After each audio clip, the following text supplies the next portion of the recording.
Scan to unlock Sovi and ace your tests.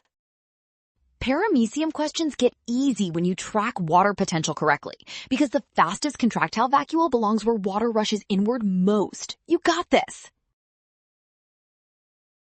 Water moves from higher water potential to lower water potential, so here we compare the outside environment with the inside of each paramecium and ask where water will enter most strongly. Since contractile vacuoles pump out excess water, the highest contraction rate happens in the paramecium taking in the most water, meaning the biggest inward water potential gradient drives the fastest filling. So we pick the case where external water potential is higher than internal by the greatest amount, and that matches paramecium 1, option A.